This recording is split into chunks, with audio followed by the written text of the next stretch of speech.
Ever been to the zoo and like thought, man, what does it actually take to keep all this running? You see the penguins and the lions just out there, but there's a whole hidden world of people like zoo curators making it happen. Right. So that's our deep dive today, Zoo Curators. And spoiler alert, it's not all just playing with pandas. Definitely not.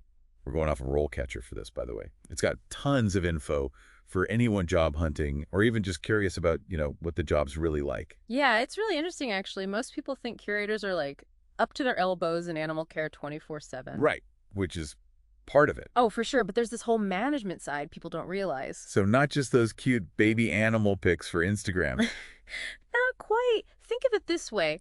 The curator is kind of like the CEO of the zoo's whole animal population. They've got budgets, a whole team of specialists, even government rules, all on their shoulders. From rules. That doesn't sound very cuddly. What's that about? It's all to make sure the animals are good, even for stuff like just moving them around. Say there's a rhino coming from another zoo across the country. Yeah, can't just, put it on a plane. Nope. There's strict rules and permits so the animal's safe the whole trip. It's crazy how much goes on that we, as visitors, never even think about. Exactly. Yeah. And that was just one example. Curators also work on things like breeding endangered animals, designing their habitats, even working with the education teams to make sure the visitors have a good experience. So you need a pretty diverse skill set for this. The RoleCatcher Guide mentioned being good at science, obviously, but also communication, leadership, even tech stuff these days. Oh, yeah. It's changing so fast, especially with all the new tech. Curators use data now to keep track of how the animals are doing, manage those breeding programs we talked about, and even things like VR and AR in exhibits. Speaking of tech, did you see RoleCatcher has that AI interview prep thing? Yeah. It's wild. You Yeah. practice interview questions, and an AI tells you how you did. We're going to have robots interviewing zookeepers soon. It's not that crazy, honestly. AI is getting really big for hiring. Maybe not a full-on robot interview yet, but companies use it to look at resumes, see how candidates answer questions, even predict how well they'll do the job. Wow, so you might need to be as good with algorithms as you are with, Veridvarks. It shows you got to be ready for anything and willing to learn new tech, even in a job so connected to nature. Makes you think about how much tech's already changing zoos, which actually reminds me of something else RoleCatcher said. All those pictures of curators bonding with cute baby animals. Probably not the everyday. Right. There's definitely a not so glamorous side most people don't see. So what are some of those, less fun parts of being a zoo curator they don't put on the posters? Well, first off, it's a lot of work, physically and emotionally. I mean, you're there long hours, weekends, holidays sometimes. Animals don't exactly clock out at 5. Right, emergencies probably pop up, babies born at weird times.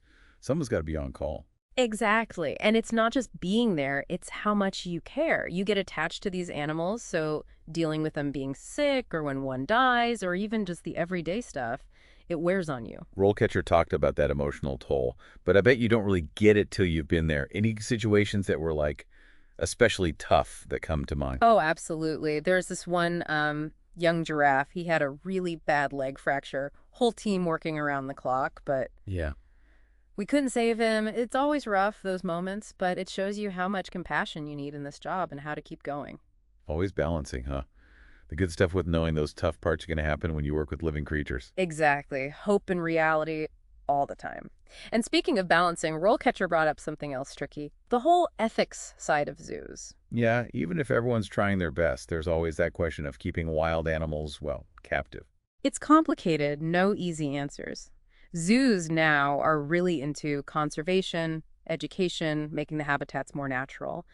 But is it really okay to keep them enclosed, even if it protects them or teaches people about them? I bet every zoo person asks themselves that at some point. Oh, yeah. It's a constant conversation in the zoo world. We're always looking at what we do, doing research, trying to improve. Well, that's good to hear, because you've got this chance to get people excited about saving animals, show them creatures they'd never see otherwise. Yeah. But you gotta make sure those animals are actually living well, not just existing. Finding that sweet spot, yeah.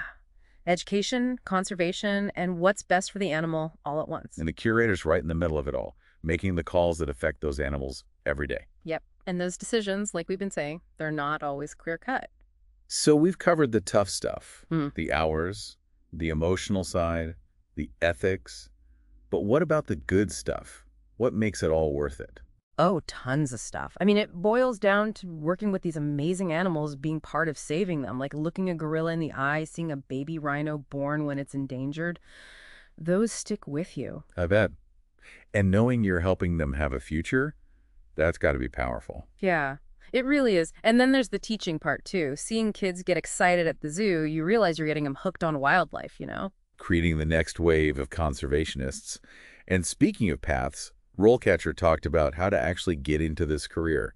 What would you tell someone listening who's like, okay, this is awesome, but how do I do to it? It's competitive, no doubt. But if you're serious about it, totally worth it. You need that science background, zoology, biology, that kind of thing.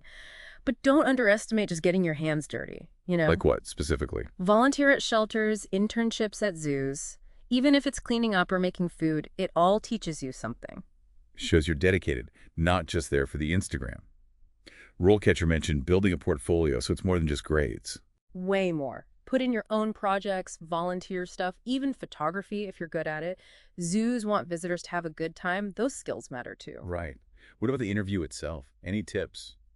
I'd be nervous, even without the whole AI thing we talked about. Be yourself, be excited, and be ready to talk about the good A&D bad parts of the job. Show them you're not just there for the cute animal selfies. Good advice. Prove you're ready to jump into all the craziness, the good, and the hard parts of working with animals. This has been eye-opening for sure. Busted some myths, thought about the ethics, maybe even inspired some future zookeepers. That'd be great. There's always room for more passionate people in this field. Totally. And anyone listening who wants the details, RoleCatcher's the place. Career guides, that AI interview practice, super helpful. Can't go wrong with checking them out. This whole deep dive behind the scenes of zoos has been wild. Animal care, ethics, tech, who knew? But one thing's for sure, zoo curators are super important for conservation, education, making sure those animals have the best lives possible. You said it. It's got its tough parts, but like you said, it's so rewarding. Couldn't agree more. That's a wrap on this deep dive, but one last thought to leave you with.